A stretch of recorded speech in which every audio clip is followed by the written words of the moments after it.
Hey, it's Rebecca here with another episode of the Learn Flute podcast, which is in companion to the website Learn Flute Online, all about learning how to play the flute and doing it conveniently and really, really well.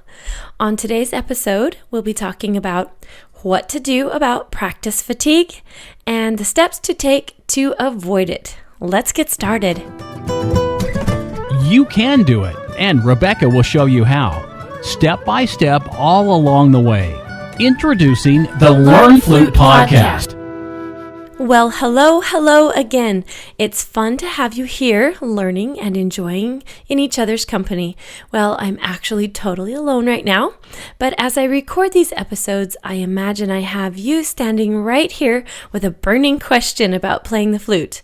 In fact, some of you fun students have reached out to me when you've been on vacation in my area, and we've had some good one-on-one lessons right here in my studio. It's so much fun to meet you online students. In fact, I've done a fair amount of traveling the past couple of years, and I always meet up with any of you I can when I'm in your country or state. I love hearing directly from you how my lessons have benefited your life, and it definitely makes the effort worth it. So let's get started today with a question I was just asked yesterday from one of you. This is actually a pretty good one because it happens to everyone and actually isn't just tied to playing the flute. This is something that can and does happen in many different subjects or walks of life. This nice young man sent me this comment, and it made me ponder for a minute before I decided to talk about it here in my podcast. He says, "Over the years, I've noticed that sometimes when faced with a problem for which I cannot find a solution, if I walk away for a while, the answer will come to me, often in the middle of the night. Have you heard other students mention this?" Well, my answer to this is yes.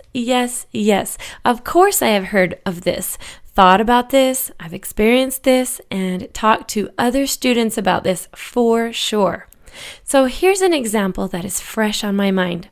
My son, Court, was practicing his flute just last night, and he was kind of stumped on one part of his piece. It was a section he was repeating a bit to get used to it when he decided to give up. He put his flute on the stand and came out into the other room where I was and told me that he couldn't remember how an entirely different piece went, a different one than he was practicing. Now, this new piece was something that he had heard and actually started learning a few years ago. He just thought of it and wanted to revisit the piece and play it again. Now, he didn't know the name of it, but remembered kind of how it sounded and what the song felt like. So he sang it to me, and I told him it was called The Hungarian Pastoral Fantasy by Doppler, and this rang a bell to him and he rushed back in to play it.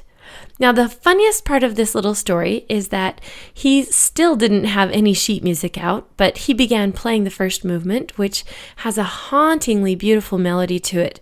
He did play it in a completely different key than it was originally written, but that's okay.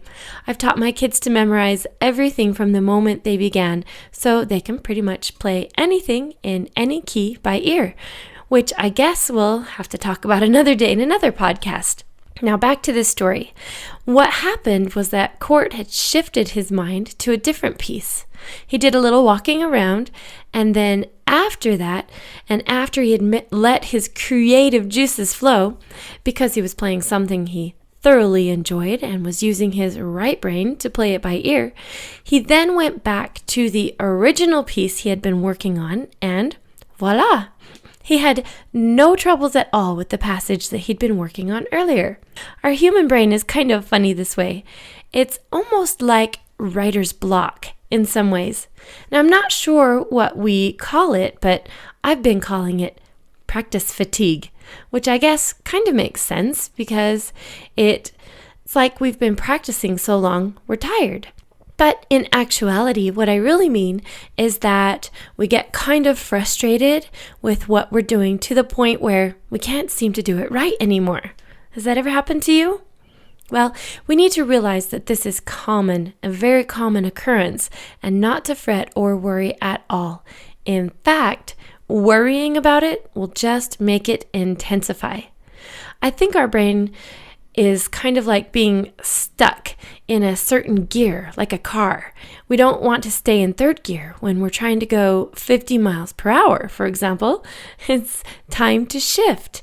And then everything is just so much easier. Well, when Court was stuck, I think he was trying to use his logical brain to work through his passage, and he was trying way too hard. So he shifted to his right brain, which is creative side, and playing something completely different that wasn't so rigid, mostly because he was trying to play it by ear, which he actually did pretty successfully, I might add. Then, when he felt relaxed and calm, he went back to the original passage he was working on. He slowed down and looked at it carefully. I'm pretty sure he was still in this new gear, or the other side of his brain, and it worked.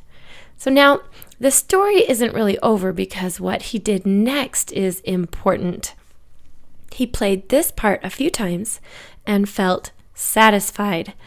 Then he cleaned his flute and put it away. So you might wonder why this is so important to mention.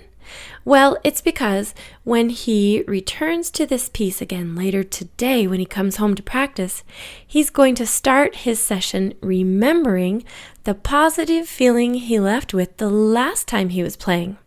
Now, I wish I could put a visual here for you like sparkles and stars, because this is so vital to his desire and motivation. I hope you can learn from this and keep yourself from getting in a mode of practice fatigue where you're stuck and frustrated. Envision driving the car that is stuck in third gear when it should be in fourth, and remember the need to switch brains from time to time, from logical to creative, or vice versa, depending on what you're doing at the moment. I promise this will change everything, and it doesn't matter what level you're on. This could be for someone who's been playing for a month, or for someone who's in their 23rd year of playing the flute. Writers have this all the time. In fact, I looked up what someone else would say could help combat writer's block, and this is what I found. I found these 8 things. Number 1, go for a walk. It's always a great idea before you practice because then you're wide awake and not all soggy feeling. And number 2, eliminate distractions. Put your phone on airplane mode and let everyone in the house know that you're not available for the next few minutes or even an hour. Number 3 is do something to get your blood flowing. I like to do jumping jacks, and I run up and down my stairs. Holding still for long periods of time isn't really good for anybody, so take breaks and move. Number 4 is play by ear instead of reading everything. This will engage that other side of your brain, and you'll feel more alive and awake within just minutes. So remember, with the method that I'm teaching you, you can play without staring at paper. You can, I promise. Play something super simple or even more complicated. It doesn't make a difference. It's all good for you. Number 5, change your environment. Now don't laugh here, but I like to play in my kitchen often, like really often. I have a kitchen that opens to a great room with wood flooring, so it's really nice and shiny to play there. The acoustics make me want to play even longer. Number 6, read a book or listen to a story. Now again, this is another thing that will shift you from one brain to another and free up what is binding you and causing frustration or fatigue. Number 7, free play, meaning just play some random notes, seeing if you can make up a new melody. This is a really good exercise for many reasons we can get into later also. Number 8, listen to some music in a completely different genre. It works.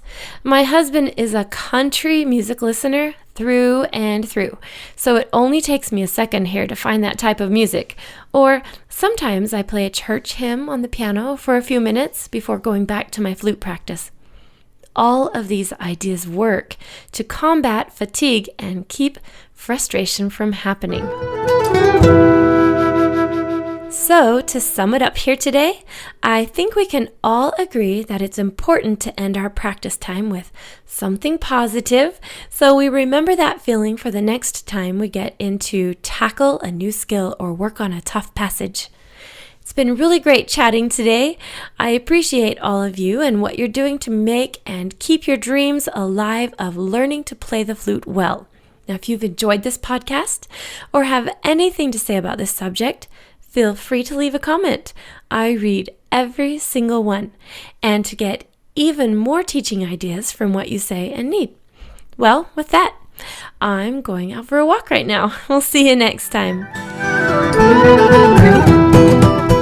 Thanks for listening today. Remember that this is where people of all ages, such as you, can come, learn, and play the musical instrument flute in an easy-to-follow, organized manner, and in the privacy and comfort of your own home, on your own schedule.